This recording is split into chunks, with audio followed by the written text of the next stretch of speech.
কি ব্যৱসায় কৰিম প্ৰত্যেকটো ব্যৱসায়তে চোন অলৰেডি মানুহে ব্যৱসায়টো দখল কৰিয়ে থৈছে আমি আজি সেইটো সেক্টৰত সোমালে আজি আমি সফল হ'ব পাৰিম জানো এনেকুৱা ধৰণৰ কম্পিটিশন আমি তেখেতলোকক দিব পাৰিম জানো এই ধাৰণাটো এই ব্যৱসায় এটা আৰম্ভ কৰাৰ আগত সকলোৰে মনত এটা কনফিউজন থাকে আৰু এই কনফিউজনটোৰ ওপৰত আপোনালোকে কেনেকৈ কাম কৰিব সেই কনফিউজনটো কেনেকৈ আপুনি অপৰচুনিটিলৈ নিব কেনেকৈ আপোনাৰ ধাৰণাটো চেঞ্জ কৰি এখন মাৰ্কেটত কম্পিট কৰিব পৰা আপুনি এখন বজাৰ সৃষ্টি কৰিব আজিৰ ভিডিঅ'টো সবিশেষ এই বিষয়ে নমস্কাৰ মই প্ৰাঞ্জলে স্বাগতম জনাইছো অন্য এটা ভিডিঅ'লৈ আমি যেতিয়া ব্যৱসায়ৰ ক্ষেত্ৰত কথা পাতো ব্যৱসায়ৰ ক্ষেত্ৰত যেতিয়া আগবাঢ়িবলৈ চাওঁ আমি বিচাৰো এটা ব্যৱসায় কৰিম বুলি প্ৰতিটো ব্যৱসায়তে প্ৰতিজন মানুহে আমি দেখা পাওঁ প্ৰত্যেক মানুহজনে যে তাত অলৰেডি বেলেগে ব্যৱসায় কৰিয়ে আছে গতিকে আজি সোমাবলৈ টান আজি যিকোনো সেক্টৰে চাওঁ কোনটো সেক্টৰ এনেকুৱা আছে যিটো সেক্টৰত অলৰেডি মানুহে ব্যৱসায় কৰা নাই তেনেকুৱা সেক্টৰ আপোনালোকে এটাও বিচাৰি নাপাব গতিকে কেনেকৈনো আপোনালোকে ব্যৱসায়ৰ সুযোগটো আপোনালোকে পাব হেয়াৰ ওপৰতে অকণমান ডিটেইল কথা পাতিম অকণমান মোৰ থটখিনিৰ বিষয়ে কথা পাতিম আজিৰ পৰা 2 বছৰৰ আগত প্ৰায় 2 বছৰ সেপ্টেম্বৰত আহিব লগা সেপ্টেম্বৰত 2 বছৰ হ'ব আমি নাৰ্সাৰী আৰম্ভ কৰা 2024 চনৰ সেপ্টেম্বৰ মাহৰ পৰা আৰম্ভ হোৱা নাৰ্সাৰীখন প্ৰথম এগাৰী পুলি আনিবলৈ আমি 2-3 মাহ চিন্তা কৰাৰ পৰা ষ্টাৰ্ট হোৱাত আজি ইয়াত আপোনালোকে চালে দেখা পাব পুলিৰ ষ্টক তাৰ লগতে আউটলেটো খুলিলো বজাৰটো আমাৰ পুলি গৈ থাকে অসমৰ বিভিন্ন প্ৰান্তলৈ আমাৰ ইয়াৰ পৰা পুলি যায় এয়া ষ্টক আমি ৰেডি কৰিছো পুৰখি মানে 20 এপ্ৰিলৰ তাৰিখে আমাৰ ইয়াৰ পৰা এই পুলি আমি ধেমাজি লখিমপুৰলৈ পঠাই আছো মানে এই কামবোৰ কৰিলো আপোনাক দেখাইছো কিয় ইয়াত মই পুলি বিক্ৰী কৰিবলৈ আপোনালোকক দেখুৱা নাই ইয়াত আপোনালোকে ব্যৱসায়ৰ অপৰচুনিটিটো কিয় কেনেকৈ পাব কেনেকৈ ল'ব সেই কথাই কৈছো প্ৰথম মই কৈছো যে গাড়ীখনত পুলি আনিবলৈ এগাৰী আনিবলৈ আমি 2 মাহ দিন চিন্তা কৰিছিলো ভাবিছিলো যে বিক্ৰী হ'বনে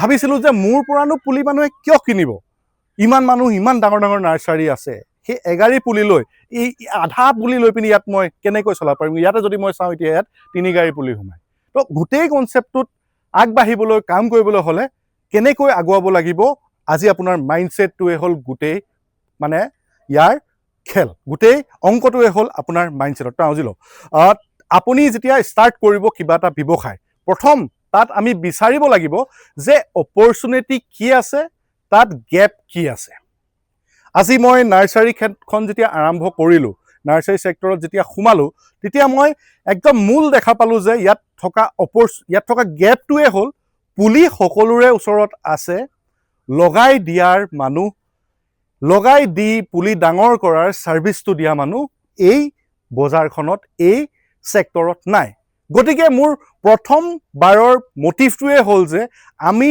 আমাৰ পৰা এটা পুলি ললে আমি গৈ পুলিটো লগাই থৈ আহিব পাৰোঁ হেয়াই হ'ল মই এটা সাৰ্ভিস ভাবিলো যেটো সাৰ্ভিসৰ কাৰণে মোৰ ইয়াত সেলেবিলিটি হ'ব আমি ভাবিলো যে হেতু কৰাৰ পিছত আমি ভাবিলো যে গুটেই তেখেতৰ লগোৱাৰ গুটেই মানুহখিনি সাপ্লাই কৰাতকে আমি গুটেই পুলিটোৰ লগোৱালৈকে দায়িত্বটো আমি ল'ব পাৰো তেনেকৈ কৰোতে যোৱাবাৰ পৰা আমি 7-8খন বাৰী আমি পাতি দিব পাৰিলো মানুহৰ অসমৰ বিভিন্ন জায়গাত আমি ডিগবৈত গলো আমি কৰিলো তিনিচুকীয়াত কৰিলো আমি লাকুৱাত কৰিলো আমি তিতাবৰত কৰিলো এনেকৈ কৰি ওচৰে পাজৰটো আছে সেইখিনি ধৰি আমি প্ৰায় 8খন বাৰী আমি যোৱা বছৰ কৰিলো গতিকে তাত এটা সেক্টৰ দেখা পালো যে তাত মেন পাৱাৰ প্ৰবলেম মানুহৰ ওচৰত নলেজৰ প্ৰবলেম কেনেকৈ পুলিটো লগাব লাগিব হেতুকে মানুহে নাজানে গতিকে আমি ভাবিলো যে হেতু কৰিলে আমাৰ সেলেবিলিটিটো বাঢ়িব তাৰ পিছত আমি ভাবিলো যে মানুহখিনি যদি নাজানে আমি মেইনটেনেন্স সাৰ্ভিসটো লৈ পিনি তেখেতলোকৰ পৰা আমি ইয়াত আগুৱাব পাৰো নেকি তো ভাবিলো যে মেইনটেনেন্স সাৰ্ভিসো মানে পুলিখিনি ডাঙৰ কৰি দিয়া দায়িত্ব আমি ল'বলৈ বিচাৰিলো আমি ল'বলৈ চেষ্টা কৰিলো মোৰ তিনটাই মোটিভ আছিল যে পুলি বিক্ৰী কৰাই হ'ল সেকেন্ডটো হ'ল যে আমি গৈ পুলি লগাই দিব পাৰো নেকি আমি গৈ গুটে বাৰীখন পাতি দিব পাৰো নেকি আমি গৈ তেখেতক বছৰ বছৰ এই সাৰ্ভিসটো প্ৰভাইড কৰিব পাৰো নেকি পুলিৰ লগতে হাৰৰ পৰা গুটেইখিনি যাবতীয় যিখিনি বস্তু লাগে গুটেইখিনি তেখেতক ওৱান ষ্টপ সলিউশন আমি দিব পাৰো নেকি যেটো আজি মই দেখাত অসমৰ বেলেগ নাৰ্সাৰীয়ে তেতিয়া দি থকা নাছিলে যেটো মোৰ আইডিয়া ওলালে যেটো মই দেখিলো গ্যাপ দেখিলো সেই গ্যাপটোতে মই আগুৱাবলৈ বিচাৰিলো আৰু সেই গ্যাপটোত আগুৱাৰ বাবে আজি সেইটো সেক্টৰত সোমোৱাৰ বাবে মোৰ এটা নাম হ'ল যে মই গৈ পুলিটো লগাই দিও মোৰ ওচৰত দেখিলে মানুহে বহুত নাৰ্সাৰী দেখিছে বহুতৰ নাৰ্সাৰী আছে কিন্তু তেওঁলোকৰ নিজৰ এখন বাৰী নাই য'ত তেওঁলোকে নিজে পুলি লগায় তেওঁলোকে কেৱল পুলি বিক্ৰী কৰে মোৰ ক্ষেত্ৰত এই বস্তুটো হুকিয়া হ'ল মোৰ ওচৰত বাৰীখন আছে মোৰ তাত পুলি মই নিজে লগাইছো নিজে লগাই টেষ্টিং কৰি ৰিজাল্ট পোৱাৰ পিছতহে আপোনালোকক মই বাকিখিনি কথা কৈ আছো গতিকে সেই ছেক্টৰটোত যিটো পোৱা নাছিলে বেলেগে সেইটোলৈ মই আগবাঢ়িলোঁ। গতিকে মই কোৱা নাই আপোনালোকে নাৰ্চাৰী কৰক, বেলেগ ব্যৱসায়ৰ ক্ষেত্ৰতো এনেকুৱা ধৰণৰ কিবা এটা থাকিব যিটো বস্তু আপোনালোকে নিজে বিচাৰি উলিয়াব লাগিব। মোৰ এই আইডিয়াটো কৰি ওলাওঁতে 2-3 মাহ সময় লাগিছে। মই চাইছোঁ, মই দেখিছোঁ, মই বুজিছোঁ, বহুত দিন ৰাতি মই কথা পাতিছোঁ, বহুত মানুহৰ লগত ডিছকাছ কৰি, নিজৰ ফেমিলি, নিজৰ ফ্ৰেণ্ডছৰ লগত ডিছকাছ কৰি মই উলিয়াইছোঁ যে অ'কে, এইটো ছেক্টৰত গ'লে আমাৰ লাভ হ'ব, আমি কামটো কৰিব পাৰিম, মানুহৰ প্ৰব্লেম এটা আমি ছল্ভ কৰিব পাৰিম। গতিকে সেইটো ছেক্টৰত যোৱাৰ লগে লগে আজি মোৰ ছেক্টৰ বহুতকেইটা খোল খাই গ'ল। আজি মানুহে গম পালে যে এনেকৈ এখন নাৰ্চাৰী আছে য'ত পুলি লগাই দিয়ে। গতিকে আমাৰ নাৰ্চাৰীৰ চেলেবিলিটিটো বাঢ়িলে। তো এনেকুৱা ধৰণৰ যদি আমি ব্যৱসায়ৰ কিবা আইডিয়া আছে, এনেকুৱা ধৰণৰ ব্যৱসায়ৰ যদি লৈ পিনি আমি কিবা কৰিম বুলি ভাবিছোঁ, আমি তাত থকা সেই পইণ্টটো বিচাৰি উলিয়াব লাগিব, যিটো পইণ্ট হ'ল আপোনাৰ চেলেবিলিটি। আপোনাৰ কাৰণে কি এটা আপুনি এক্সট্ৰা কৰিছে, সমাজক কি এটা ছাৰ্ভিচ দিছে, যাৰ বাবে আপোনাৰ ওচৰৰ নাৰ্চাৰীখনৰ পৰা নলৈ আপোনাৰ নাৰ্চাৰীৰ পৰা, বা ওচৰৰ দোকানখনৰ পৰা নলৈ আপোনাৰ দোকান, বা আজি আমি দেখিছোঁ বহুত কনষ্ট্ৰাকশ্যন কোম্পানীয়ে নিজৰ এপ উলিয়াইছে। কিয় কৰিব পাৰিছে?